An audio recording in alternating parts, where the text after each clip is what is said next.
Saturday Night Theatre. We present Marjorie Westbury, Geoffrey Winkett, and Brian Haynes in Late Call, the novel by Angus Wilson and a radio version by Eric Ewens. Late Call.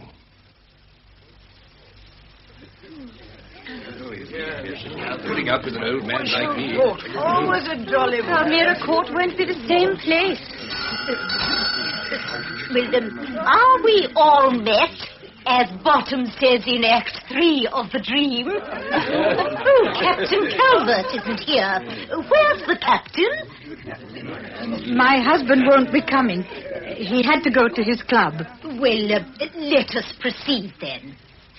This is a sad occasion for us all. Yes, indeed. I know you will forgive me if I recall my own retirement. We old people become very egotistical. But on that occasion, I said to my girls, always make time your slave. Never let it be your master. Yes. Now that you're retiring, dear Mrs. Calvert, you won't have to be an early riser any longer. For the rest of your life, you'll be able to ask for a late call. So, just in case you feel that time has caught up with you, now that you are retiring, we've decided to give you this clock, which you can set for your late calls. And we shall picture you defying time, lying snugly in bed when the clock strikes 7, just turning over and going to sleep again, knowing that you haven't got to worry about all the troublesome residents of Palmyra Court, to whom you've been so very kind for so many years. And if, when the clock strikes, you do think of us, don't remember all our little grumbles and grouses. Just remember that you brought a lot of comfort to people, many of whom were old and most of whom were lonely. You speak for yourself. I'm not lonely. Oh, we know all about sailors, Commander. And now, if I may embark again, Mrs. Calvert, I ask you to accept this clock as a token of our esteem, and we all wish you a long and a happy retirement. Oh, thank you all very much indeed. I was never one for making speeches, and now it's too late to begin. It is 15 years since I came to Palmyra Court, and over 40 since I managed my first boarding house at Bognor. I've always tried to provide a home and make people comfortable, and it's nice to know that you think I have not entirely failed. I shall treasure this clock, and in its face I shall see all your faces. I knew my own dial had got a bit battered, but I didn't expect to have it repaired quite so soon. But thank you very much, all the same.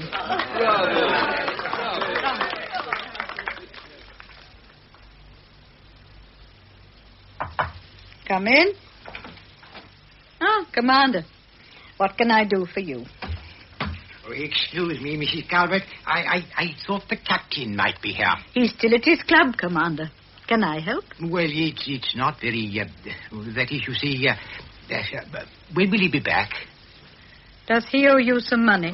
Well, if it wasn't that I'm sure the captain's forgotten about it, and I know you're leaving early tomorrow... I'll give you a cheque. How much is it? £90, Mrs. Calvert. £90? Oh, dear. I'm afraid I can't settle that amount now. I'll speak to Captain Calvert as soon as we've settled in at my son's. Oh, I hope you don't My dear Commander, if I'd known about it earlier, I could have... didn't. But I thought... This is the first I've heard of it. Oh. Oh, well, I'll see to it as soon as I can, Commander. Thank you, Mrs. Calvert. I'm sorry. Oh, excuse me, Miss Jenny. Hello, Commander. Hello, Pat. I missed you. I didn't come to the great occasion, Mrs. Calvert. I couldn't face the Hutton on the soapbox. I've had my fill of headmistresses, matrons, wardens, the lot. I only went to the village school. Lucky you. Anyway, I was definitely anti-clock, so I brought you this. May you smell nice wherever you go. Oh, thank you. Smell it. Ooh. Oh, lovely. Oh, I've always used soap and water. Perfume's wasted on a fat old thing like me. Oh, it's never too late to start. By the way, not to worry about the £20. Any old time will do. Oh, I dear. must say, I do think you could have asked me yourself instead of sending the captain round. I didn't, Pat. You see, the captain... It's too bad of him. I'll give him a piece of my mind when I see him. I like the old boy, but why couldn't he say he wanted it for himself? It's his card debts and horses. Well, not to worry, Mrs. C. Definitely not to worry. Just stop his pocket money from me, that's all. Well, goodbye, Mrs. C. The very best of luck. Goodbye, Pat. And thank you.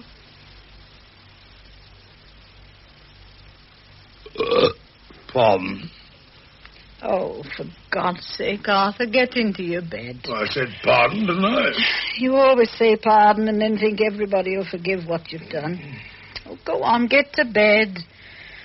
We've got a tiring journey in the morning. Bloody nice one, I can see, if we're going to use that martyred tone all the way. I got out of your way on a filthy wet night, and this is all the thanks I get. God knows I try to do everything I can for you. You don't have to do anything for me, Arthur, except not to deceive me and tell lies. What do you mean, lies? You told Pat Reynolds the money you borrowed was for me. So that ruddy cow's come mooing to you, has she? I thought she was supposed to be a friend of yours. Nice way to show a feeling for an invalid. Arthur, I will not have you telling people I'm an invalid. The doctor advised me to retire only because I've got to rest and take things easy, not get excited. High blood pressure does not make you an invalid, so don't you call me an invalid when we get to Harold's. Who the hell's interested? You've got a damn sight too self-centered here, D.C. Sylvia. Let me tell you that. People at Castle New Town won't care whether Mrs. Arthur Calvert has high blood pressure or not. You better get that into your head. Are you listening? Yes, Arthur, and I should think the whole hotel can hear you. Damn the hotel. We saved ourselves the bone for them. Don't owe them anything. Oh, you owe Pat £20 and the commander 90 and heaven knows what beside that I don't know of. Commander's loans between two gentlemen of the forces. I don't know how the cat has the cheek to talk up. All right. So you know everything. What the hell's it got to do with you anyway? They're my debts and I'll settle them. You... Anyhow, I only borrowed the money so as you wouldn't be worried with a lot of small bills. All this moving costs more than you think. Arthur, don't be childish. You've had nothing to do with the moving, as you know. You didn't even pack your own clothes. Well, it's my health. Yes, we're a couple of old crocks, but don't let's waste what breath's left in us and stay aroused. You know if you want money, you've only to come to me. I'll always do my best to make your pension go further. I read they're going to raise them. Oh, you read? You believe all you read? Oh, well, let's get to sleep. It's funny. Usually I have lots of little worries about the hotel. Leaking taps, burnt toast, room keys. And tonight there's nothing. Just one big worry about the future. You're not to worry, Sylvie. If it doesn't work out at Harold's, we can always go elsewhere. We're not tied. If only we'd had Len to go to. Now, Arthur, you know Len was far too restless ever to have a home of his own. They take me lungs in World War I and my favourite son in World War II. I'd have liked to go to Iris. And then they kill my little girl on their blasted roads. She'd have been 27 last August. No, Arthur, there's only Harold left. And he's just lost his wife. I don't like to say it, but if Beth was still alive, I'd go to the workhouse first. Well, I don't think they have them nowadays, I dear. bet they have, dolled up under another name. No, I never liked that Beth. That's unfair, Arthur. She meant well. So does Harold, pompous ass. Now, you have always enjoyed your visits to Castle. The 3 lovely children. Judy's still at school, but Mark and Ray are working. A visit's a visit, but this is permanent. And then he lives in Enright Avenue, in a street. Now he's in an attached house with a bloody great garden. Yes, Harold's done very well. He couldn't do it on his salary as headmaster. It's the money he makes from those textbooks. I'm dying to see the house. I'll have to find a new local. The buses are handy. Well, it's all this upset. I find it very exciting. One more breakfast here, and then our next one will be in a new house, in a new town, in a new life. What's that? What the hell? It's only the breakfast. Oh. You remember Harold fitted it all up last night. Lord, I thought I was back in the trenches. And there's boiled eggs and toast and coffee. I'll switch these things I off. wish you would. Yes?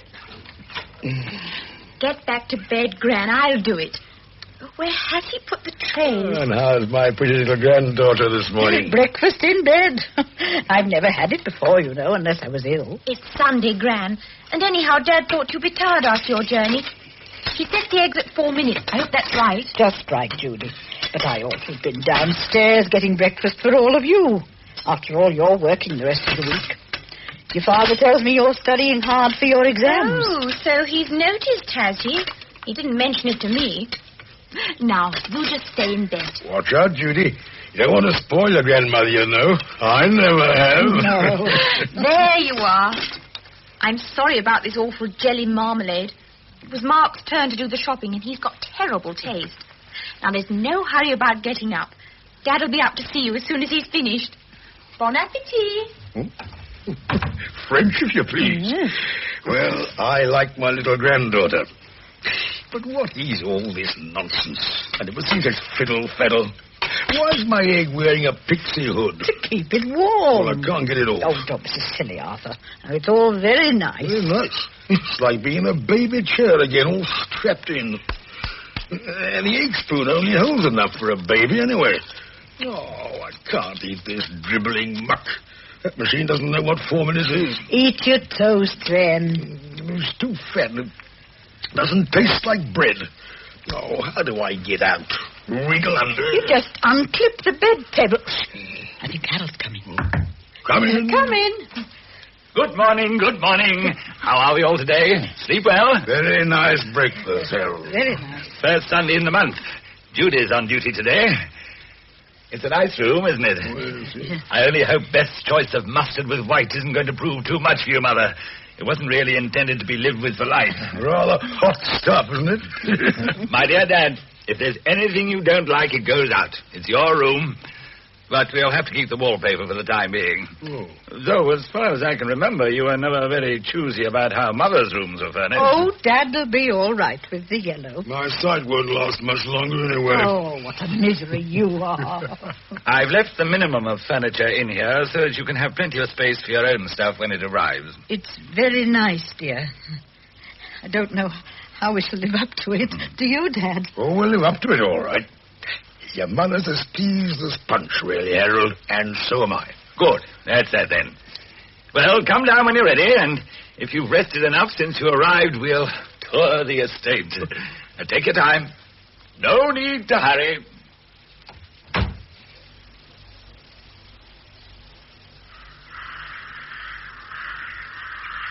Well, now she blows. The sycamores smelling castle. Ashlar blocks, you see, give it strength. And the white weatherboarding preserves the local character. I'm all for picture house windows, aren't you, Mother? It's very unique, isn't it, Harold? It's a ranch-type house. Yes, Louis. You've expected to round up a couple of steers before breakfast. Your mother's a bit heavy for a day, Harold. Yes, ranches for the castle tycoons.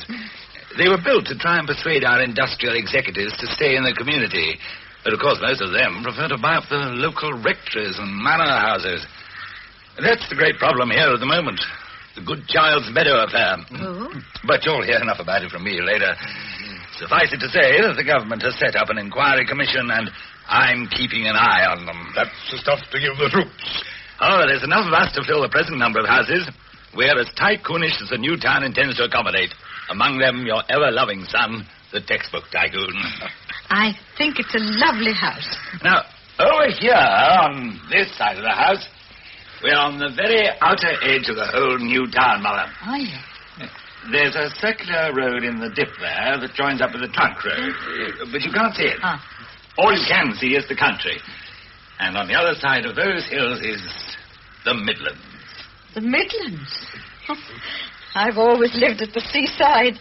Even as a little girl on the farm, I was only 20 miles from the sea. You've got a lovely home, Harold. We have, all of us. Thank you. One of Beth's last hopes was that you would move in here sometime. And, of course, she didn't know then she was dying, or that you were building up blood pressure. By the way, if the weathermen are right, we're in for a deep freeze from tomorrow, which may well keep you indoors for a while, Mother. Well, it's only 4 weeks to Christmas, you know. But I'm not an invalid, dear. No, but we're going to treat you like one for a bit. Oh, dear. Have I got as old as that? That's just the phrase I always used to my oldest resident. Well, folks, there it is. The Calvert Estate. As to the garden, as you see, we don't have any. No. Just the little apple orchard, and the rest is lawn.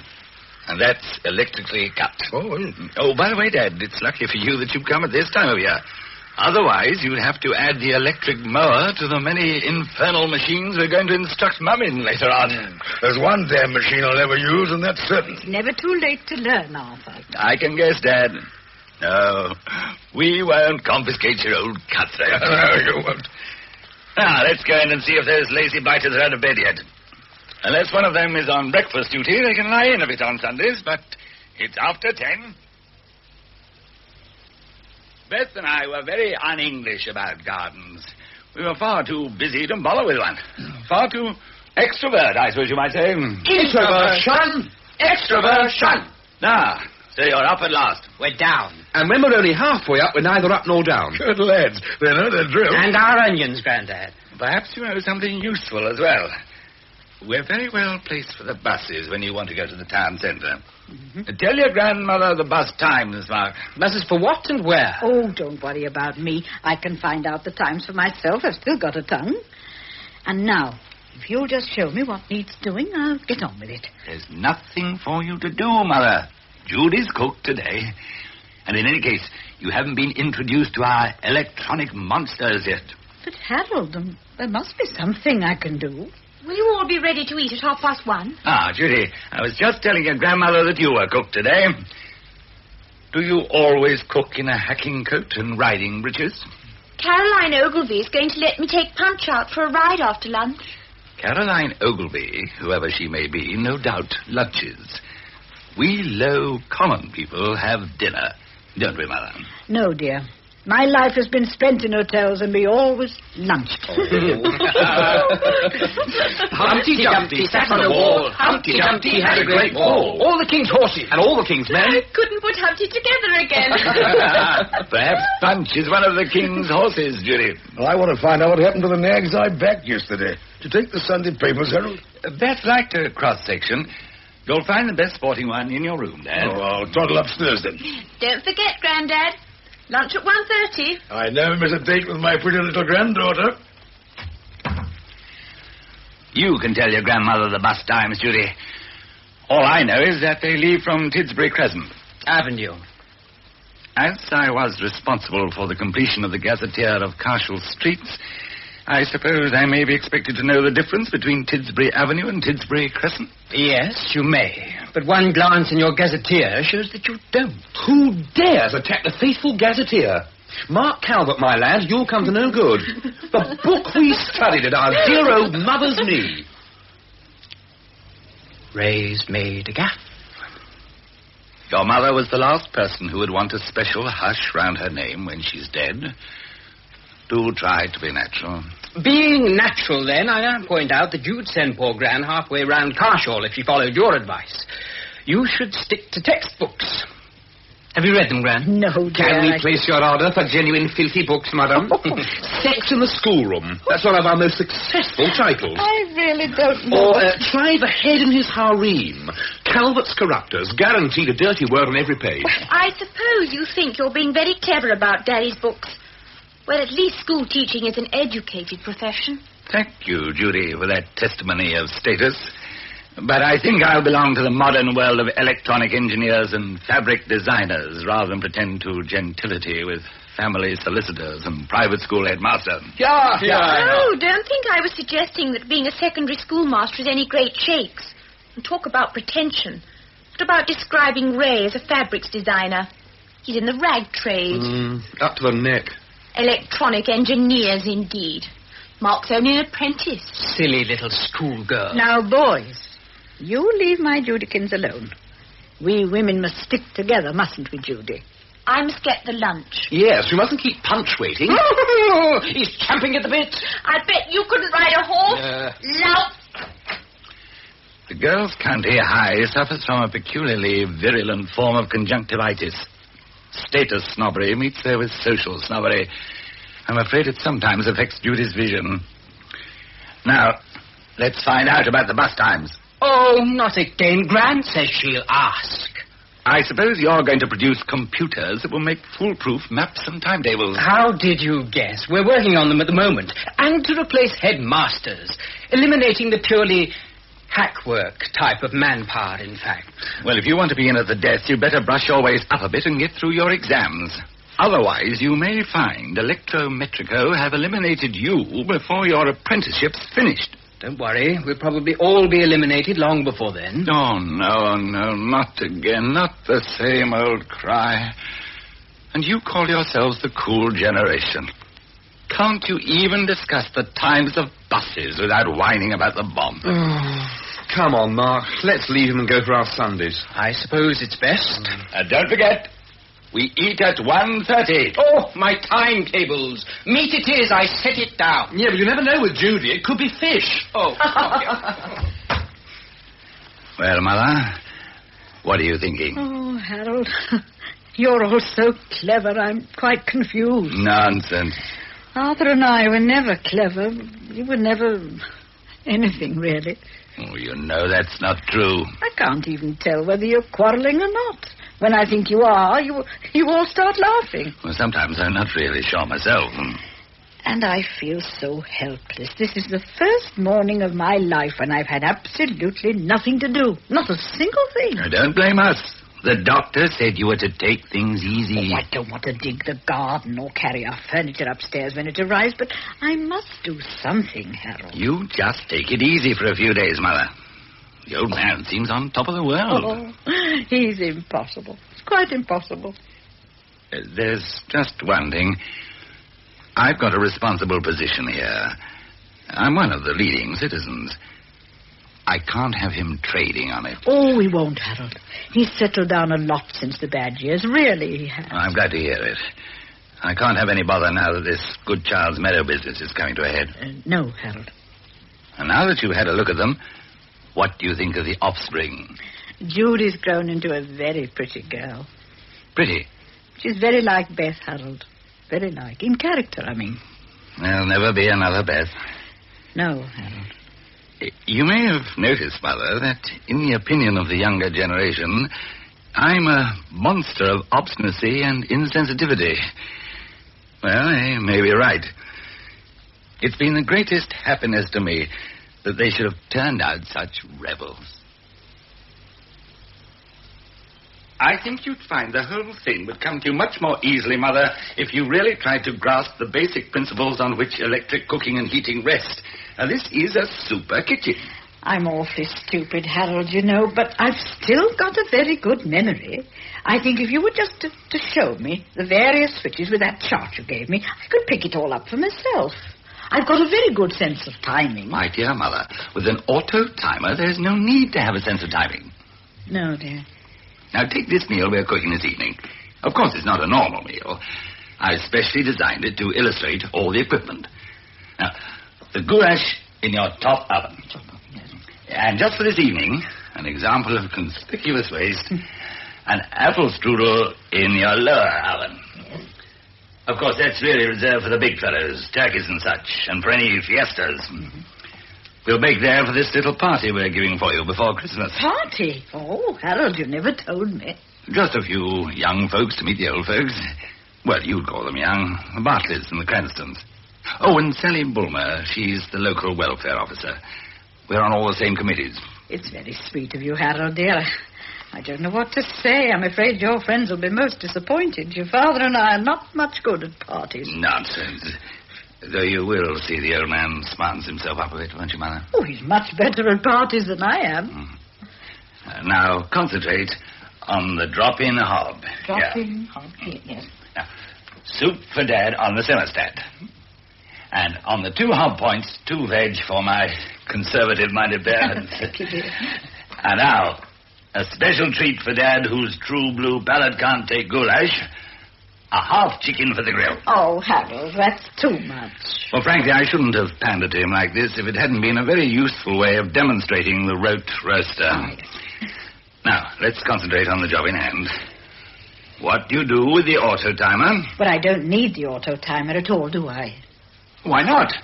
Because we're not going out. Oh, Mother, you're wrong. But you explained about the clock yesterday. It starts the meal and turns it off when you're out. I remember. And I explained another little thing to you. The pinger timer that warns you when the meal is ready when you're in. Oh, of course, I'd forgotten the little bell, the ringer timer. Well, no, Mother, I did explain that too. Neither Beth nor I particularly cared for a loud bell in the house, so we had the telephone and the auto timer fitted with muted pingers instead of ringers. It's a 5-hour pinger. The damn race will be called off at weekend. Arthur, I do wish you wouldn't creep around in your slippers. What have you got your shoes on for?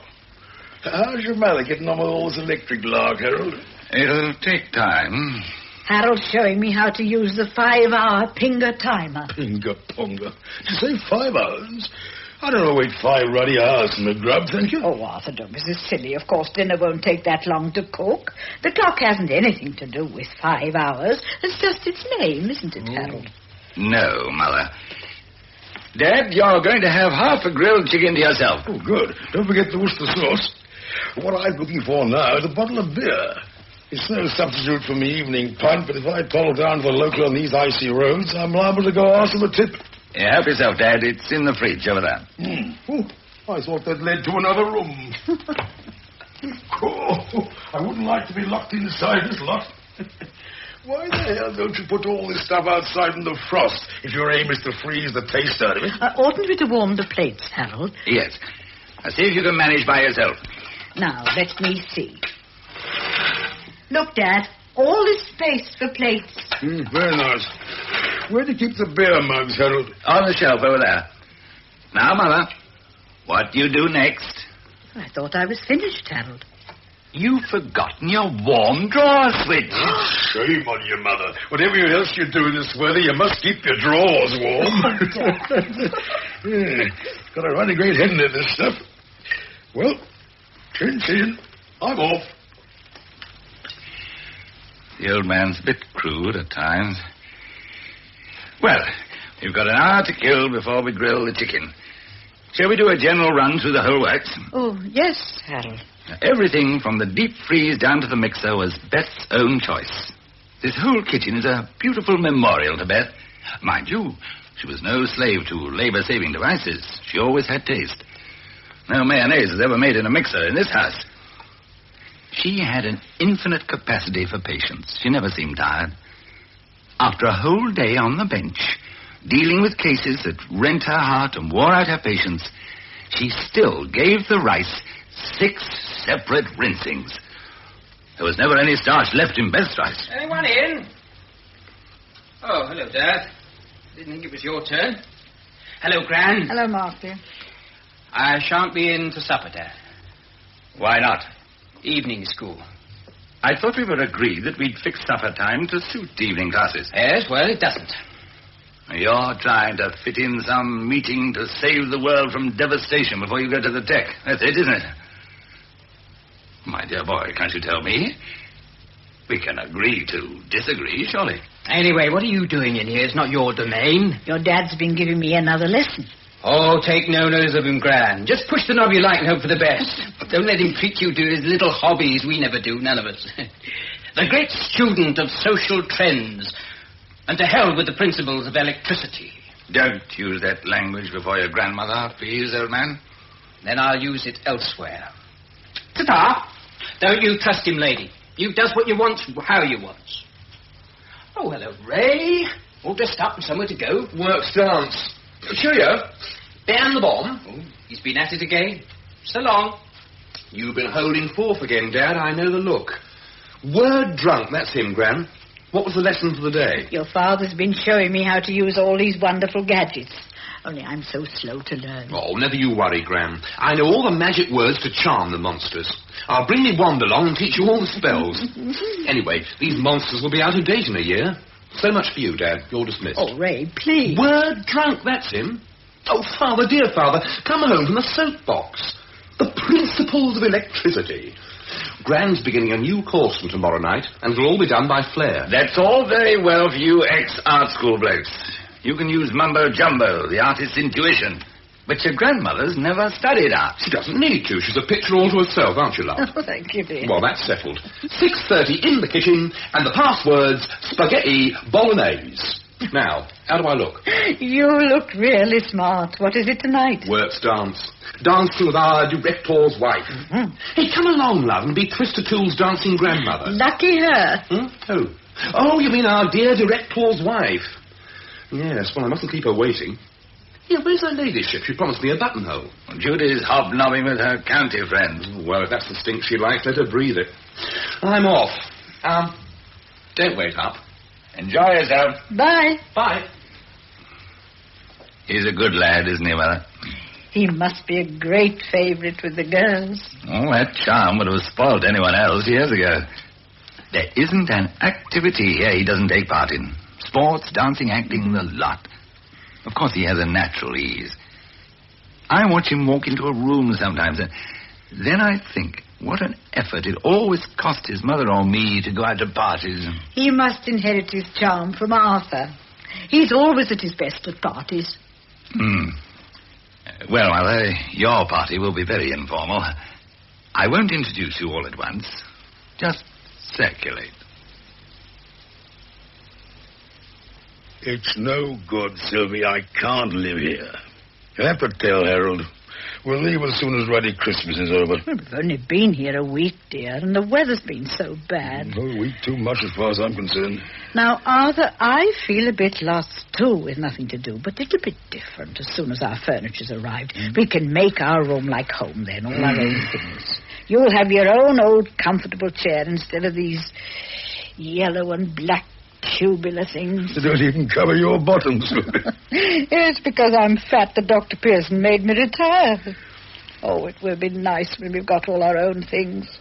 And then you won't want to stay in bed all day or wear your pajamas under your shirt. Oh, there, I'm nagging you again. I never seen such a godforsaken hole as this in my life. Not even in the trenches. We're very lucky old people, really. You know we've got to live within your pension. I wish to God you'd have me quietly put to sleep. It'd be far better for all of you to have me out of the way. Is there any beer? This blasted central heating dries up my mouth. They say it gets rid of all the drafts, dear. You can all have screens, can't you? Give me the old-fashioned coal fire every time. Oh, I like them better, too, but they do mean more work. And I must say, it's warmer here in the passages. Who the hell wants to sit in the passages? I'll put the temperature down for you. Ray showed me how to. Oh, good. He's taken over my training from Harold now, you know. He's a handsome boy.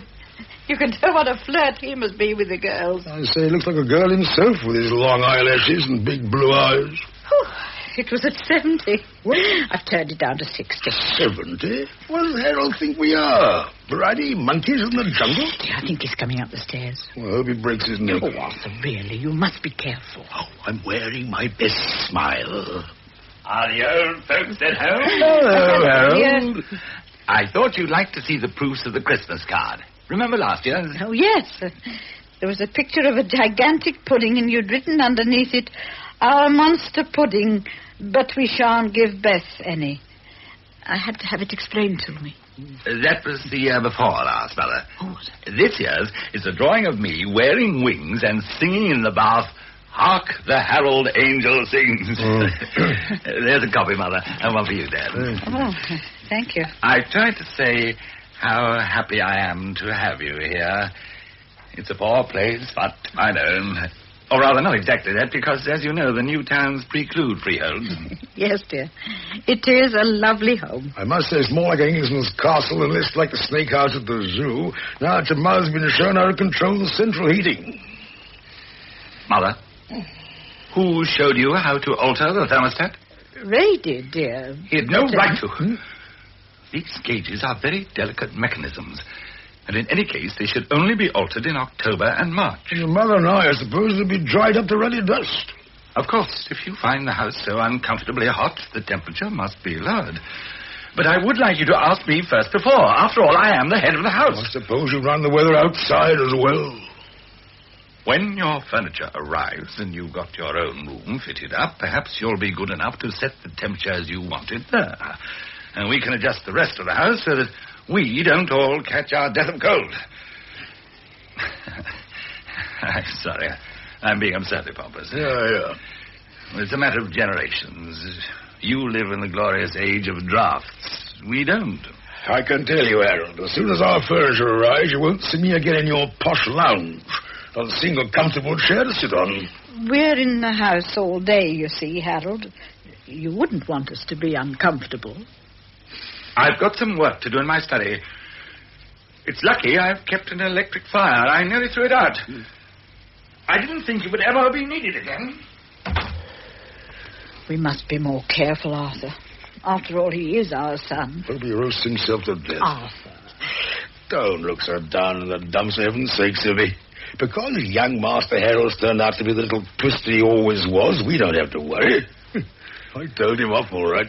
Yes, Arthur, but you must promise me you'll behave yourself tomorrow at the party. Don't you worry, you little head ducks. I always behave at parties. There's nothing to worry about. As a matter of fact, I've been a bit under the weather for some years. Dicky lungs. The Huns had a spot of poison gas they wanted to get rid of in 17, and yours truly took a basinful of it. Look, here's a certificate of disability I shall have to carry around with me. Now, Father, you don't have to. It's very necessary, especially in a new place. My husband oughtn't to spend the winters in England, but there, you're a hero one minute and forgotten the next in this world. Oh, I'm sure that's not so. Then you can't know much. Well, we can't ask the public to have too long a memory. There's been a whole generation of new heroes since then. Mrs. Cabot and I had the tragedy of losing our youngest in the last war. I always thought Harold was an only child. Oh, no. And we had a daughter killed, too, on the roads. I must look after the drinks, Mother. You must be a great student of human nature, Mrs. Calvert. Must I? I don't see why. All those hotels, all those residents at close quarters. Oh, I see. It was a job. Oh, come now. The things you must have seen. Not really. There was very little time to look around. I should say so. She's done the major part of the work all the time. I'm very good at getting in the way. And she's got the business head. She saw the red light in time. Holiday camps instead of hotels. Awful things, if you ask me. But nobody is asking me. Anyhow, Mrs. Calvert got out of the business just at the right time. And at a very nice price. Oh, Arthur, you do exaggerate. Oh, do I? Then I'll exaggerate in another corner of the room. I wasn't the proprietress, really. Here's a caution. Now, you're Harold's mother. I'd have known it at once. We are supposed to be rather alike. I'm Sally Boom. Oh, yes. You're the welfare officer. Harold's often spoken of you. Oh, I can't really believe that. Once or twice, but not often. Oh, yes, he has. Well, I'll try to believe you, because it'll raise my morale. You see, Harold does so much work, he puts us all to shame. I've been so anxious to have this talk with you. You have? You see, you're his mother, and he's overworking. Is he? Well, someone's going to tell you that sooner or later, so why not me? Of course, well, the children do their best, but the young have to be selfish. It's the law of life. At present, they're still a bit numb, but it'll wear off, and then look out for squalls. Oh, in fact, since she died, well, not that Bess didn't have her faults, but still she was what he looked for when he came home in the evenings. And now he'll have you. Oh, I think that's so good. Thank you. It's nice of you to say so. Oh, we all do. Oh, most of us, that is. I won't disguise from you that there is the anti-Harold group, but they're simply the jealous ones. A live wire always makes enemies. And then, I know I'm keeping you, but I believe you'll feel it's been worthwhile. Oh, it's very good of you to tell me. I know you can't do anything about all this, but just knowing it may help you to help him, because I assure you he'd never tell you it himself. Wild horses wouldn't make him do it. And Cashel, as you may believe, is without wild horses. But what can Harold do? But teach. He's a wonderful teacher. And he wastes his time on these outside things, campaigns, committee surveys, amateur dramatics. He's doing far too much. He very nearly had a bad breakdown just after she died. A breakdown? We don't want our Harold running the school in one of his states. And his states are bad. And now, on top of everything else, all this fuss over Goodchild Meadow. It's a righteous cause, but why our Harold? Who speaks of Goodchild Meadow? Oh, Sally Bulmer. Righteous cause indeed. Well, introduce me to the guest of honor, Sally. Oh, sorry. Jeff, come over here. I found Harold's mum. Mrs. Calvert, these are the Bartleys. Muriel and Jeff. No more, no less. The Bartleys, eh? So there's been talk already. Harold's mentioned you several times. Aha, what's he been saying about us? There might be money in it. I've got a good lawyer. Well, you can ask him yourself. Here he comes with his father. Hell, what the hell's the filthy stuff in this jug? Pineapple punch, Dad. Have you met everybody? Yes, too true I have. Everybody. But Mum hasn't met this pair. No. This is Jack and Rennie Cranston. My missus. How do you do? How do you do? Ah, the Major's been telling us all about you. Oh, I wouldn't believe the half of it if I were you. I don't think the Major really expects us to, but he tells a good story. How about getting something proper for Mrs. Cranston to drink, Sylvie? I'm sure Harold's got a bottle of scotch tucked away somewhere in his study. Oh, no, really, thanks. I'm ever so happy with this. That's what you'll say now. I bet you'll have a terrible head in the morning. Pineapple for an old man. Oh, man, I should think. What you feeding on, Mrs. Calvert? Raw meat? I'll get the scotch for those who want it. That's more like it. These two, Sylvie, are planning to rob an old man of his last penny at bridge. Oh, we'd have to get up early to rob your husband, Mrs. Calvert. I'd stay up the night before if I were you. Sit down here, Arthur. That's right, yeah. You can have a scotch in a minute. You don't have to worry about him, Mrs. Calvert. We're taking him in charge. He found plenty of friends here. We both love him already. He's just of an age to get along with my dad, who lives with us. Dad will come for him in the mornings, and they can go down on the bus together to the British Legion, or have a look in at the Crown.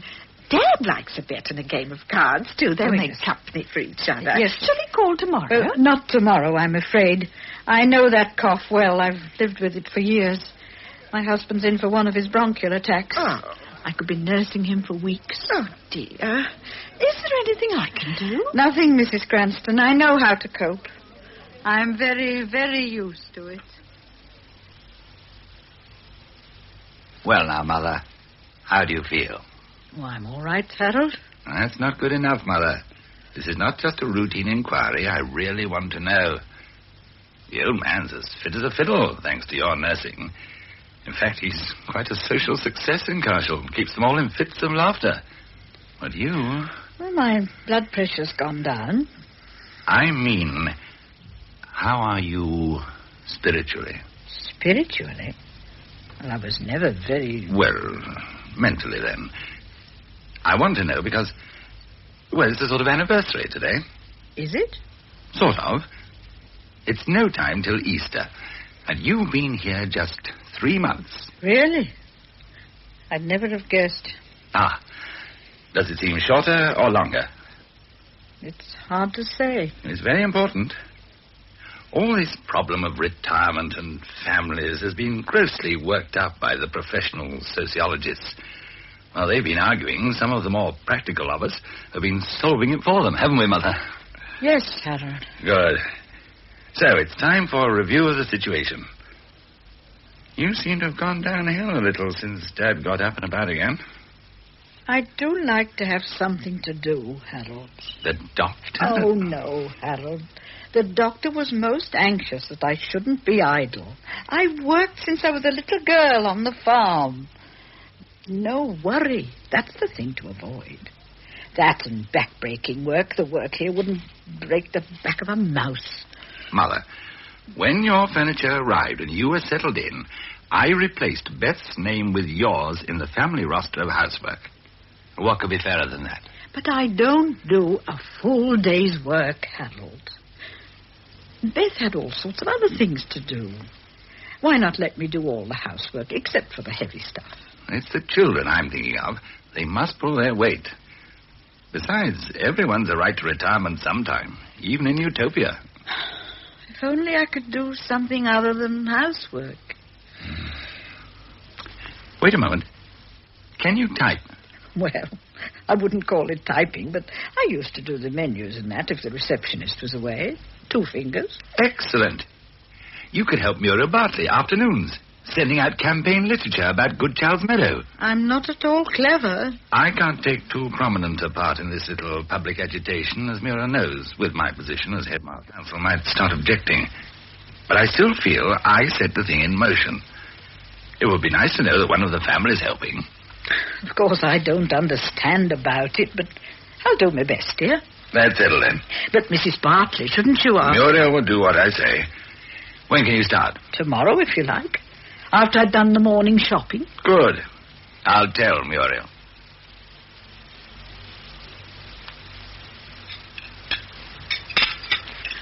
No more, thank you, Ray. I've had plenty, really. Oh, now, love, the family dials round the table are enough to make you want to bring it all up again, I know. But you must be a good girl and eat. Do, Gran. I know my macaroni pongs a bit. Mrs. Trenchard-Bourne says she has long spells when food simply revolts her. I was never a big eater. You wouldn't think it'll live with her, would you? Don't you let them rush you, Mother. You had a long day. Just take your time. Oh, yes. I've got plenty of time, haven't I? Muriel was very pleased with your help. She phoned me and said so. Did she? Oh, and I had a phone call from your headmistress, Judy. What was that old hen pecking about for? Well, she apparently feels that your chances of a distinguished career are put in grievous peril by your proposed appearance in my production of Look Back in Anger. Oh, Daddy, how absolutely mad she really is. Miss Castle had a quite remarkable university record. Oh, I know. She's brilliant at biology and botany and all the rest of it. But as a head mistress... Miss Castle believes that rehearsals for the play are not advisable in your A-level year. That must be enough for me. Luckily, we've only had the read-through and one rehearsal. But, Daddy, you said you wanted me in it. I did. But this sort of thing can't possibly interfere with your A-levels. But I don't want to go to a university anyway. Your mother... Mummy didn't go to one. She was doing some sort of social science certificate when she met you. She told me. And she didn't want me to go to a university. You will kindly never say that again, Judy. Your mother would abide by my decision. Don't worry, Judykins. You'll be the belle of the ball wherever you go. I'm sorry, Judy, if you're disappointed. Of course, I should have liked you in the play. But such disappointments are a part of life, you know. Well, if we're to get 3 rubbers into the night, I must be toddling. Excuse me, Harold, old lad. Bye, all. Goodbye. Oh, sure, Grandad. Bye, Grandad. What's the play about, Harold, dear? Well, to be honest, it's strictly not for the mums. No, it concerns one Jimmy Porter, the most likable, unlikable youngster who ever wanted to set the world to rights if he knew how. The part's a natural one for our mark here. Who isn't, by the way, going to be able to play it after all? Oh, that's torn it. Did I really hear what I thought I heard? You heard. Oh, I shall be sorry not to see you on the stage, Mark, dear. Well, you won't, I'm afraid, Gran. You might have old Ray here instead. Oh, no, she won't. I've never looked back, and what's more, I'm never angry. May I inquire your reasons for evading your commitment? You ought to do it, really, Ray. You'd have fun. I want an answer, Mark. I'm not unreasonable, you know. If it's the evening classes, well, of course, I must accept it, as in the case of Judy. Mark isn't in it, and it's the end of the world, but anybody can play my part, I suppose. What's biting her? She's tired. She wants to be by herself. If you work that girl that much more, Dad, she'll die of starvation. She takes most of her meals at the run now. I'm waiting to know your serious reasons for letting me down, Mark. I thought we'd fixed the evening classes when we scheduled the rehearsals. We had. It's nothing to do with evening classes. The local CND committee's chosen me to go to a unity discussion with 100 people. The dates clash. That's all. That's all. I must say. Such disappointments are a part of life. That's what you said, wasn't it? Now, see here. Look! You very nearly had it, you know. We stood it when we were kids. We stood it when Mum was ill. We stood it after she died. But if there's not much more coming from you, I can tell you just now where you can stuff it.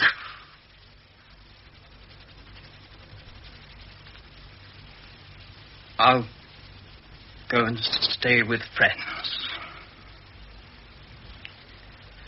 Come on, Ray, let's get some fresh air. That'll be quite enough of that. Thank you, Wardress Webb. You see, No, I don't want to hear any excuses. The rules about makeup for prisoners are perfectly clear. But Wiggins swore blue that she'd been out of the storeroom when this month's makeup packs were distributed. My dear Wardress Webb, if you're going to believe everything that women like Wiggins tell you, they don't happen to be very honest, you know. That's why they're here. Yes, Hooey! I realise that. TV! But I'm not acting as I used to. TV! Oh, everybody's out, I'm afraid, Miss Bulmer. Except you. Now, what am I interrupting? Oh, it's Wardress Webb. Oh, the new serial. Isn't it the most magnificent rubbish? I'm afraid I rather enjoy it. Then you shouldn't. Oh, there's no harm in it in mild doses, but night after night. Good Lord, woman, you've got more to do than that. It's very kind of you, Miss Bulmer, I know, but I'm not at all a clever person, and what appeals to me wouldn't appeal to you. Well, you can't be a half-wit. You've run a good number of hotels for a good number of years, and that isn't idiot's work. Harold's very worried about you. About me? I should have thought he'd be more worried about Mark running off like that. Oh, not at all. I've told him it'll make a man of him. The Foresters where he's staying are very nice people. He'll be back. No, he's worried about you letting Mrs. Bartley down. But I didn't let her down. I finished the job I was asked to do. Yes, But when she began finding other little jobs, it became silly. I realize I've got to make my own life. I can't have little jobs invented for me at my age. And I never really understood all that meadow business. Well, it's even more complicated now that the Save the Meadow League has made a counter-proposal. The idea is that instead of using the meadow, the ministry should agree to a small extension of the town into the surrounding country. And as it happens, the farmer who rents the meadow also owns some suitable building land on the outskirts. So if he sold that to the corporation, nobody would be the loser. Oh, I still don't understand. Oh, there's plenty of other things going on in our new town. But I'm not used to doing nothing, Miss Bulmer. But it must be in my own way. It mustn't be made to happen. It must just happen. Well, we're all very worried about you. Even the children say you're not eating enough. Oh, it's very kind of you to worry, Miss Bulmer. I know it's your job. Job? Oh, I've not come here as a welfare officer, bless you. I've come here as woman to woman. I've always felt very close to the Calvert family. And now that Beth... Then it's even kinder of you to want to help me. But it's not you, principally. Harold is too important to Carshall. We can't afford it for him to have mum trouble. I see. So we must do something about it, mustn't we? Oh, now, what's this you've been reading? Oh, it's rather good. It's about a girl who's maid of honor to Queen Anne. Queen Anne? Queen Anne's dead, woman, very dead. And I bet it's all very different in your book. 14 children dead before her, surrounded by intrigue, swollen with dropsy, broken by remorse. She's dead, all right. But Carshall isn't. It's full of life and people and things to do. Come out and meet us. Well, some of us are bores at times, but you'll have lots of fun. I'm not a girl, Miss Bulmer. I know that. But I'll tell you what you are. You're a bit of a juggins. Why are you living in other people's lives all the time, Mrs. Calvert? And what people. Wardress Webb and Queen Anne. Yes. I have my own life, after all, haven't That's I? just what I'm trying to tell you. Now that the weather's picking up, you must get round and about more. Well, I shop twice a week. Shop? Oh, no. I don't mean that kind of thing. I mean adventure. Away from the telly, away from books. I've not been very well, you know. Well, you'll be much worse if you go on in this way. You'll be a nutcase. Telleitis. It's the scourge of our time. Well, you don't even sit out in the garden. That's the done thing round here. You don't have to worry about calling to neighbours over the fence. There's no snobbery of that kind, thank the Lord. Well, I'm really rather a friendly person, I think. Well, if you do want to get out among people, Gorman's Wood is only a step. Or you could take the bus to Sugley Park. I don't expect you ever went there on your previous visits. Beth was never very keen on walking. It used to look like a private garden then, but they've made a lot of changes. It's all most attractive and put to good use now. Well, the first really fine day, I'll start visiting. I'll find plenty to do as I go along. It's just taken me a little time to settle down, that's all. A little time? It's very nearly 6 months. Oh. Sorry if I've made myself disagreeable, but, well, somebody had to do it. It's shock treatment. It may or may not work. That's up to you. You needn't apologize, Miss Bulmer. You've told me things I really knew all the time. You needn't worry about me. I thought you were giving us ravioli, Ray, not spaghetti bolognese. It's the same. Yes, but not the same pasta. I look forward to ravioli. I suggest we pass a vote of censure on the cook for a culpable, misleading menu. It was my fault, really. I spent so much time wandering round Old Carshall. Old Carshall? What on earth did you find to do there? I can't believe I've been there for 6 years. I thought some of it was beautiful. Some idiot at the county council wanted me to give a lunch last year at the Crown for a visiting group of educationalists from Yugoslavia. I refused to lend myself to that sort of deception. If our school meals are good enough for the boys and the staff, they're good enough for visiting VIPs. I was amused to find that the British council chap who came down with them agreed with me. I had a very nice afternoon tea at the Crown. Regular old gadabout she's becoming her old age. Mrs. Trenchard-Bourne always uses the Crown. Enough said. How have you been getting on touring on your own, now? Well, I mostly go into the countryside. I was brought up on a farm, you know. There's only one area I haven't been to yet. That's Ardley Forest. I'll wait till this unsettled weather's over. It's hot enough for thunderstorms. There's a lot of wonky beech trees there. I went to Gorman's Wood the other day. I really can't see why they don't build there instead of Good Child's Meadow. Careful, Gran. I can look after myself, Ray. You may have formed that opinion, Mother, but I hope you won't broadcast it about. You could do our cause a lot of harm. I don't know why anyone should take any account of your mother's views on local politics. Just because she is my mother, Dad. I still don't see... Did you go anywhere else, sir? I went round to school. What school, Mother? It was called the Rectory School, I think. Oh, love, you do choose your walks clumsily. Oh, it's an awful place, Gran. Mrs. Ogilvy says she can't imagine who could send a girl there. Now, you know, Mother, even the county rejected. It was only that it reminded me so much of the rectory. Rectory? What rectory, Gran? The rectory where I was in service as a girl, dear. Your grandmother was housekeeper? No, Arthur, it was before I met you. I was a housemaid. How did you meet? Later on, I was working at Lady Pembroke's country house. She'd given it for a hospital. Your grandfather was badly gassed, you know, and he wanted nursing all the time. By God, I did. So you were a nurse then, Gran? Oh, no, dear. I was terrified of the nurses. They looked so stiff and starched when I looked up from scrubbing the floor. I bet it was drafty in the rectory. Well, it was in the kitchen quarters, but the gentry were protected by a green baize door. Did you wear a pretty cap, love? Yes, I suppose it was rather pretty. With the long ribbons behind, you know. There's no need to look ashamed, Judy, because your grandmother was in service. I wasn't, Gran, I wasn't. Well, it wouldn't have mattered if you had been, dear. It all happened in another world. At the beginning of the First War. Oh, things were very different then, you know. Especially in the countryside. Perhaps Judy looked ashamed because you never told us, Dad. I choose to ignore that remark, Ray. Well, Mother, What are you planning for tomorrow? If it's a nice morning, I thought I'd take a lot of sandwiches and explore Ardley Forest.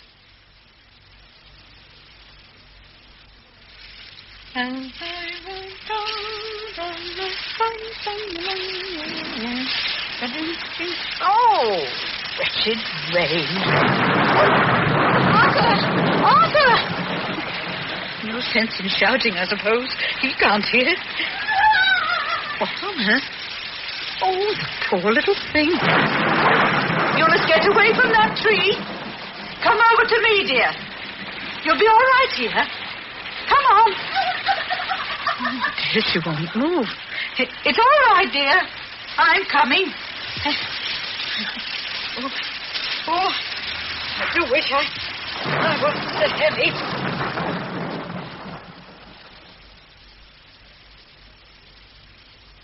Now, don't stir, dear. Just you rest. How's the little girl? I'm keeping her in bed today. Today? You had a little turn after you brought Mandy home yesterday. You'll find your thighs a little bruised. I think you banged it against a table. Oh, but I'm all right. I must get up. You'll do as you're told. I'm going to spoil you a little. But Arthur, Captain Calvert, my husband... They're one and the same person, aren't they? I phoned last night and spoke to your grandson. Raymond, was it? We decided it was best you rested here for the night, and they'll pick you up today lunchtime. Oh, I'm sorry to have been such a nuisance. You see, Captain Calvert's an invalid, and my son Harold was out last night over this Good Child's Meadow business. Good Child's Meadow? Oh, Lord. Why, do you know about it? Mommy, I don't want to stay in my bed. I want to get into hers. You don't mind, Mrs. Calvert? Of course not. Come on, dear. Climb in. She's wearing your nightgown. Now, Mandy, that's rude. She saves her life, and you bawl her out for not bringing her nightgown with her. I do bring my own clothes when I go away to stay, but I didn't know I'd be staying. Well, you'll stay here often from now on because you saved my life. Mandy, that's a very conceited thing to say. Wasn't it awful, the crash of thunder? Mm-hmm. And weren't we scared? We were. You don't have to stay here just because you saved me. No, you must stay here because you've got a very pretty face. Now, Mandy, that's personal and silly. Oh, I don't mean silly. How awful of me. You have got a nice face. We'd like you to visit us whenever you can. That's very kind of you, but my home is so near. I'd have a nice rest now till your folks come. However, I must make a start. Right now, I've got to make a whole raft of sandwiches. Now, Mandy, let Mrs. Calvert rest, won't you? I guess we can talk now. Making sandwiches. That's all she does. The farmer's wife has always something to do with Mandy. How do you know? I was born on a farm. My mother never stopped working. There were always jobs. Like what? Well, there were the eggs to collect. That meant a regular old hide-and-seek. What do you mean, hide and seek? Well, you could never tell where they'd lay. Were they loose? Do you mean they went round the place as they pleased? Yes, they'd run all over the farm. Oh, tell me more.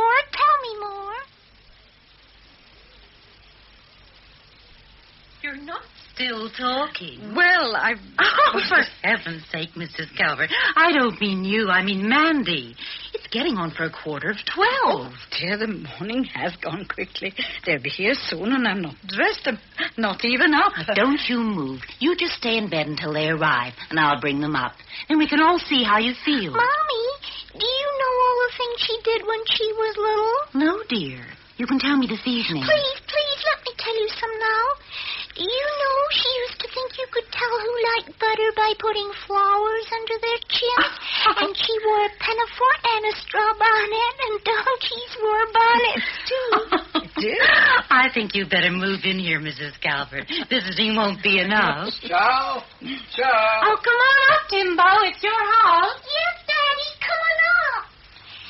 Do you know her mother used to put a peeled onion in her ear? She had the earache. Isn't it awful?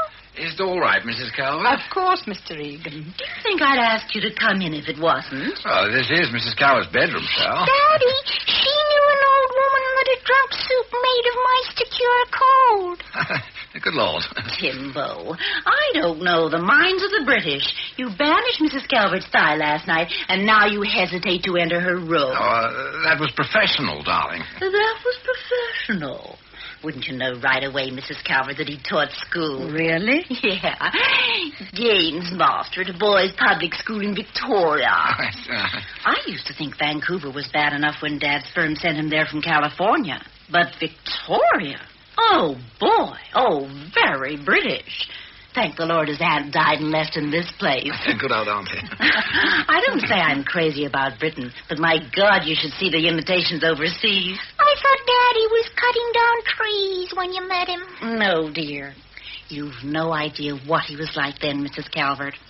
Actually, I was hoping to work in timber when I came to Canada. That's when I first called him Timbo. He seemed a dope, but you can't tell with British men. Thank you, dear. What are we having for lunch? It's cold, and it's all ready. The Calverts will be here any minute. Mrs. C says her son is always on the dot. Must you go? Oh, yes, dear. Must you, Mommy? Oh, you've had enough of me to go on with. No, we haven't, have we, Mommy? I wish you would come back soon if you can, Mrs. C. I'd come and get you in the car, and you could stay the night if you wished. I don't want Mandy going back to school for a while. If you could be with her... I'm just so busy on the farm this time of year. Well, really, Well, you better make up your mind to come often, Mrs. Calvert. You're Mandy's latest craze, and then Shirley likes to see people. The right people, that is. She doesn't see many these days. Oh, there's a car drawing up. That must be them. Them? Really, darling, they're Mrs. Calvert's family, not the plumbers. Mandy, you come down with me and I'll let our guests in. Then you can bring them up to see your lifesaver. You sure I shouldn't dress first? Quite sure. Here's my compact. Smarten yourself up. Thank you. Come on, Mommy. Race you. Off we go. Oh, really, Mr. Egan, I must apologize for all the trouble I've Trouble? caused you. Oh, you don't seem to realize that but for you, we might be missing a daughter. Oh, trouble indeed. Mandy exaggerates. I know my little girl. And I saw the state she was in when you brought her here. Really, staying on in your house all morning. We got talking. Now, look, Mrs. Calvert, get this clear. Shirley and Mandy both like you, and as far as I'm concerned, that's all that matters. It's the only criterion I make for guests in this house. Here she is. Here she is.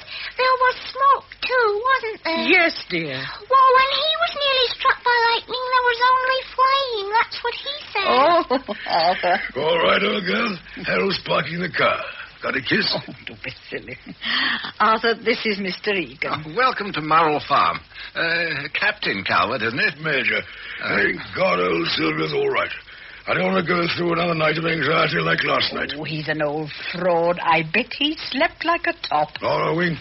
Tossed and turned. And snored and snored. I don't believe a word of it. As soon as your son has seen you and passed you as fit, we'll have a drink downstairs and leave you to get dressed.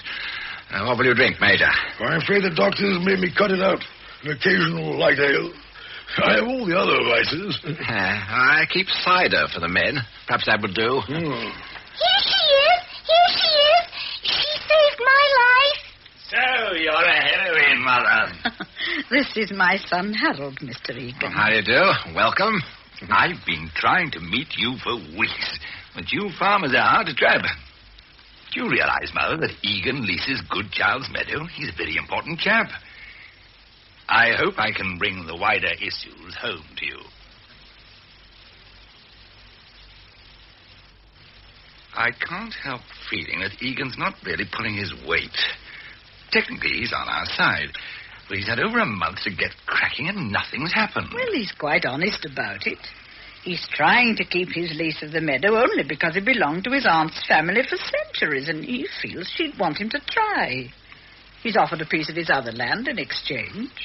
Does he ever say what he thinks the minister's decision is likely to be? I don't see much of Mr. Egan, dear. Mrs. Egan and I only talk a lot of women's natter.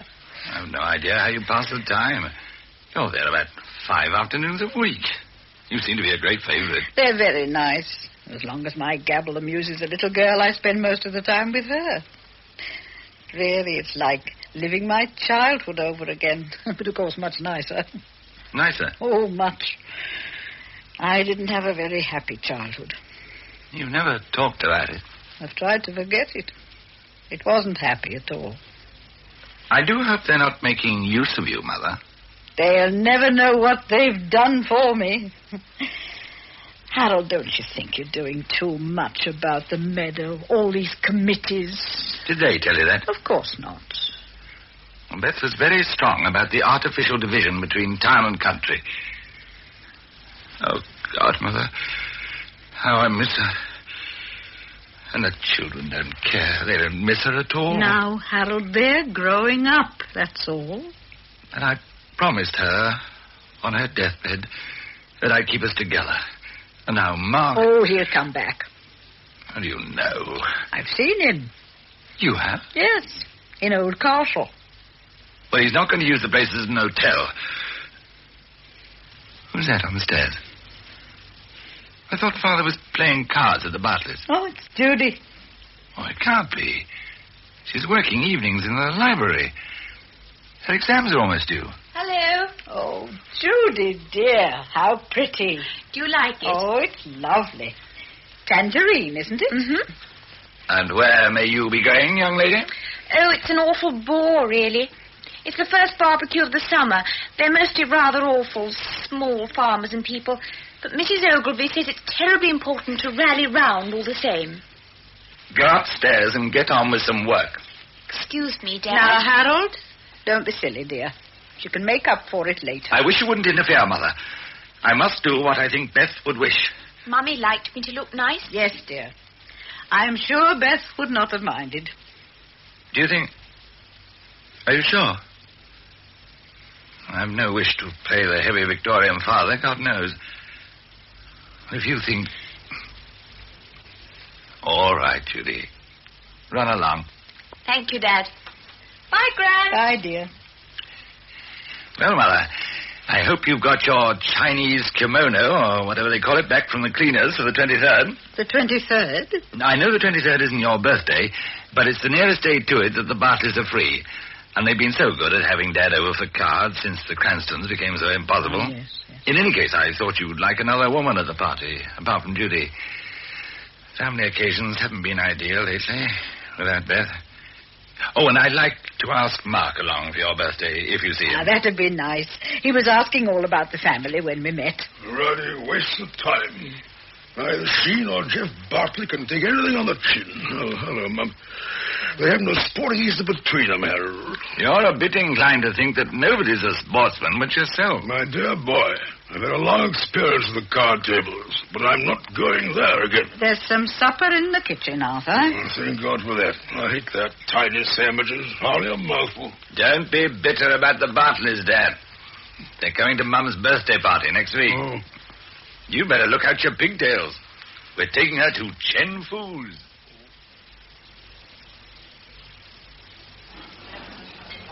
He's a very good fighting man, you chink. We had a few of them with us in Flanders, you know. Oh, they spoil for a fight. Are you sure you're not making it up for the occasion, Father?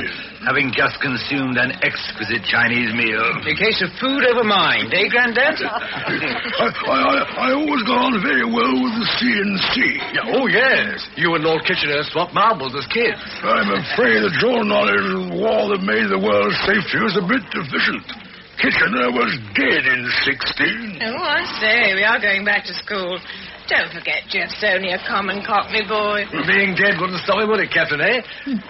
So many of your pals have done their best work when they're dead. What do you mean, Mother? I don't see why I shouldn't be allowed the honor of sitting next to Arthur, even if he is my husband. They didn't have a big enough table for us, Mother, so we had to take two. You take my place, Gran. Oh, thank you, Mark.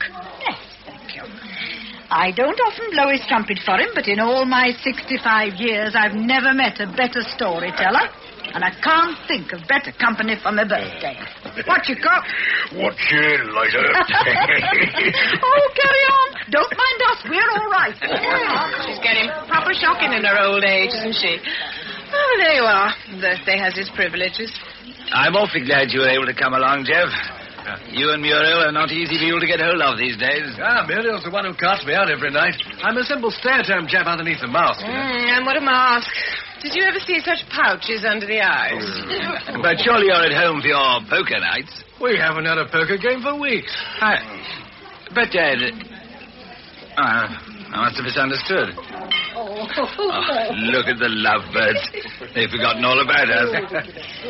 Well, you'll miss your poker games, especially since the Cranstons have turned so funny. The remedy is in the captain's own hands. Once bitten, twice shy. I'm not starting the poker game up again, not even if the captain's famous dividends start paying. Now, which is it? Tin mines in Tooting or copper in Camberwell? I always forget. I'm afraid I don't follow you, dear. Nice to see you again, Mark. Mark has been striking out for himself lately. It'll make a man of him. I've been hearing big things of you, Mark. Your boss talks of you as one of the white hopes of Electrometrico. It won't much longer. I'm not stopping there. Oh? What are you going to do? I'm joining the Hunger Relief Committee. Probably in one of the North African countries. Good for you, Mark. I'm glad you're happy about it, Mother. Mark's an idealist, like all the family. After all, he's only taking after you, Harold. Look at the way you're behaving over the Good Child's Meadow. You're making it very difficult for me, as one of the school governors, to defend your actions to the council. How did the exams go, Judy? Not at all badly, Mr. Bartley, thank you. Oh, good. I suppose you'll have a nice long holiday now. I'm hoping to go to France. My friend Caroline Ogilvy knows a marvelous French family who have a chateau near Blois. They speak the French of Racine. I don't intend to pay large sums for my daughter to spend her time with a lot of French snobs who haven't even grasped that they've had a revolution. Oh, Daddy, really? People ask why I left home. Look, Gran, it's your birthday. Make him stop. Yes, shut up, all of you. Shut up. And, of course, Judy must stay with her friend. She's worked hard all the year. Be a sport, Harold. All right, Mother. For your sake, I don't care whether they speak the French of Charlemagne. What's that stuff to give the truth? Splendid, Harold. Ah, here comes the ray of sunshine. Hello, Duchess. Sorry I'm late. Fancy seeing you in an Oriental hideout. Oh, it's a lovely place for a birthday. Sweet 17 and never been kissed. 65, I'm afraid. What, 65 and still alive? It'll be better next year. 66 and out for kicks. Oh, much too late for that, Ray. But there's life in the old girl yet.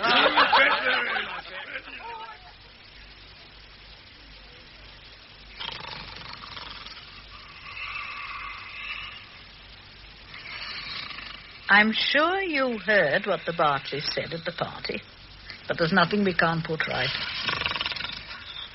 Arthur, you are not asleep, I know. I'm only trying to help you. Now, how much do you owe? To the Bartleys and the Cranstons, I mean. We don't want them going to Harold. I've got something put away in the post office.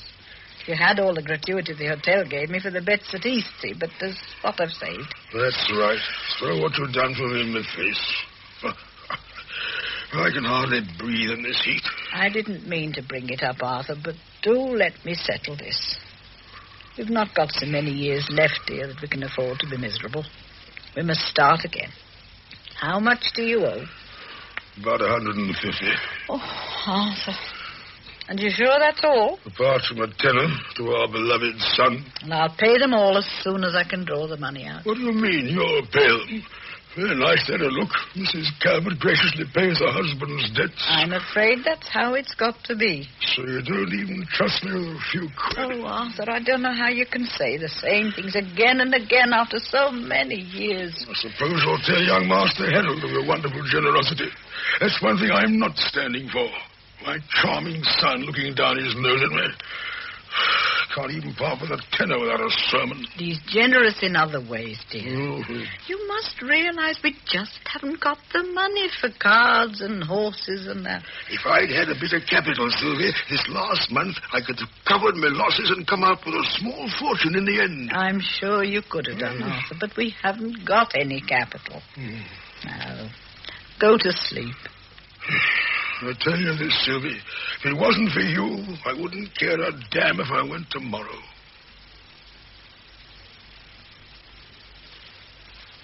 It's nice to have you back, Mark. But what's got hold of Ray? Oh, he's in some sort of trouble. Nothing serious, mind you, but it could be in a place like London. So, for Dad's sake, he skipped London. For Harold's sake? Oh, dear me. It's all so confusing. I had a very jolly postcard from him this morning. You'd think he was on holiday. He'll be all right. He's with a friend. I don't know. And what made you change your mind? Well, Electrometrico seem to think that I'm the cat's whiskers. Good. And when I went to Yugoslavia this summer, I felt out of it. Priscilla White, she was one of our party. Priscilla said she'd never seen a more typical Englishman abroad. Perhaps famine relief's not for me. Anyway, I can't go back on it now. I'm entered in the Institute. So in a few years, your spotty grandson will be Mark Calvert, A-M-I-E-E. I'm so pleased, dear. Oh, here comes your father, striding up the path. Someone following behind like a bearer. Oh, it's Sally Bull, the welfare. He's looking very angry. Perhaps he's had Ray's letter. Oh, dear. Sometimes I think he's going to have one of those breakdown things that seem so common now. Hello, Dad. Thank God your mother's not alive for this. It would have killed her. Well, I'm back anyway, Dad, even if Ray's left. Beth loved the meadow. We've lost. The report's just out. Oh. Well, the ministry must know what they're doing, Dad. Why? A gaggle of Whitehall bureaucrats. Well, it certainly took their time. Maps, statistics, survey, polls, the lot. Yes, but notice when. During the silly season. Everyone on holiday. Oh, they've been clever. Diabolically clever. And we've not finished yet. Fool Muriel Bartley's panicked, but... I thought she was one of Beth's best friends. Beth was always too trusting. It was her one fault. If it is a fault. Anyway, Sally Bulmer's proving herself an angel. She's here tidying herself up. She's never done that before. We're not taking it sitting down. We're going to draft out a manifesto together and organize a protest meeting. It's funny, I never thought Sally was very het up about the meadow. I remember her telling me that Harold should drop it. Well, in a crisis, she's turned out a real brick. Here she is. Oh, you know, Harold, we could get 700 into the Carshall Community Centre for the meeting. We'll need bands to lead the march. Surely you've done enough, Harold. Yes, Dad, lay off a bit. Term starts soon. If you get into one of your states, you'll give the kids hell. Beth felt very strongly. Harold, dear. You keep out of this, Mother. If your precious friend Egan had pulled his weight, this would never have happened.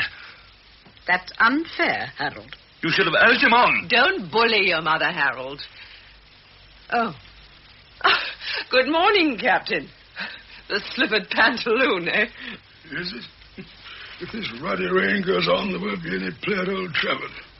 Trust my luck. I wonder if in the whole course of your life you've had a single thought that went further than your own little ego. Don't speak to me like that.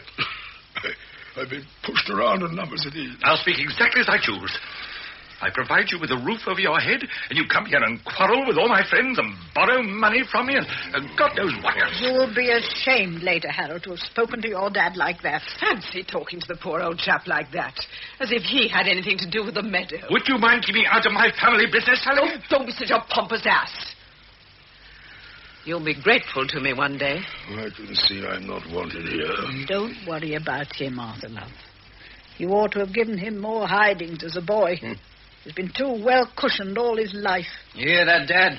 Nice friendly lot, aren't we? I'm sorry, Harold, but if your father won't stand up for himself... I can't be bothered. I'll not stay where I'm not wanted. The rain may have stopped. I'm sorry, Dad. I really am. I've had a very disturbing morning. I'll help you upstairs. Mark, take the other side. Yeah. When I come down, we'll draft the manifesto in my study, Sally. I'd like to thank you, Miss Bulmer. Fat lot of use I've been, Mrs. Calvert. But you ought to get him to see a doctor as soon as possible. I wish I could, but I can't talk to him. I don't think anybody can. This meadow business has made him quite impossible. What? Oh, him. No, I don't mean Harold. He lives on the edge of a nervous breakdown. He always has, he always will, unless he finds someone sensible to look after him. No, I meant the old boy. He looks terrible. Can't you see? He's dying.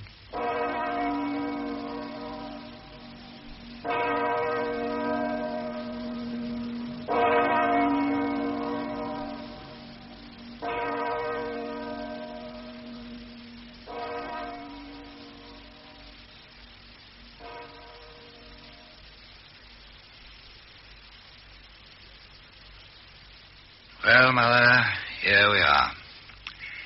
On our own. Except for Mark using us as a dot house. Judy'll probably come back when she's finished staying on with her grand friends in France. As for Ray, I suppose he'll never enter this house again. Oh, Harold. Judy, Mark, Ray. Not one of them hasn't thought of themselves. Of course. It seems hard to say it, Mother, so soon after the funeral. But one can't help thinking Dad's was a wasted life. He had genuine ability and considerable personality, but he never settled to anything. Settled to anything? Harold, how can you? Dad's war gave him a disabled officer's pension and told him to find a gentleman's occupation, even if he wasn't one. How could he settle down? We all laughed at Dad, at his tales and his boasting, but what could he be? At least he was a character. Well, it's very generous of you to say all this, Mother, considering the life he led you. I'm not going to pretend he didn't. Arthur said that when he was up, I was down. And he was right. And now it's the other way round. I shall be better off without all the worry he gave me. But what a thing to have to say after all those years. But we started out on different floors, your dad and me, and I'm afraid we always stayed on them. Until quite recently. That was our lives. And then they say the good old days. No, you're quite right to be proud of Castle, Harold. I'm glad you think so. I don't know if you're proud for the right reasons. I'd like to see our old rector's wife trying to talk to the people in the new town like she talked to my mother. I'd like to see it. Oh, it was bad to be poor in those days. Very bad. We were the poor and meant to stay that way. The sociologists wouldn't explain it quite that way, I don't think. There are things you can't explain. Can you explain your children? I can't get through to them, Mother. It's all a thick fog. Beth was everything to me, and they don't care. Not any of the three of them. They don't miss her. They're glad she's dead. It doesn't happen like that. You're imagining it. They hate me. I hate them. They can't talk to me. I feel as I was walking through a dark tunnel. I work and work to try to get out of it that way. You can't, Harold. Not really, I think. Not once you're in it. Good God, Mother, I'm not a coward. I didn't think you were, dear. But that doesn't really help. You have to go on. Through it. And supposing there's no end to it? It's a bit of luck, if there is, I think. At any rate, it was for me. I had a late call. Otherwise, without luck. Mother, you surprise me. I sometimes surprise myself these days, dear.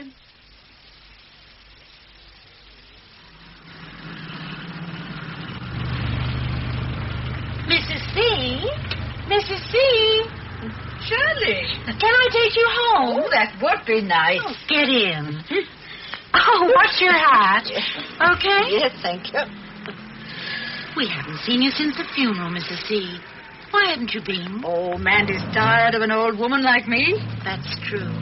Well, let us say that she's found other interests.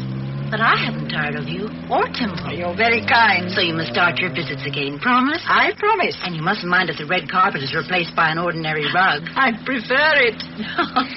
That is a relief. I thought your dropping us had something to do with Timble's blasted meadow. Oh, no, Shirley, no. Thank God we won't be hearing any more about that. Amen. No, I was just sorting myself out after Arthur's death. Wait. Where are you taking me? Home? I wasn't thinking. I am sorry. We're going the wrong way. I should know, Mrs. C. Oh, but I've got a lovely flat right in the center of Castle Old Town. Mrs. C., how wonderful. I'll take you there. I'll have to reverse when I can. Yes, it's my last move. But one. Mrs. C., you're looking younger than ever. It's on the ground floor and a good center for operations. operations. What a gloom I am. You know what I think, Mrs. C? What do you think? I think you're in splendid form these days. Yes, Shirley? I think I am.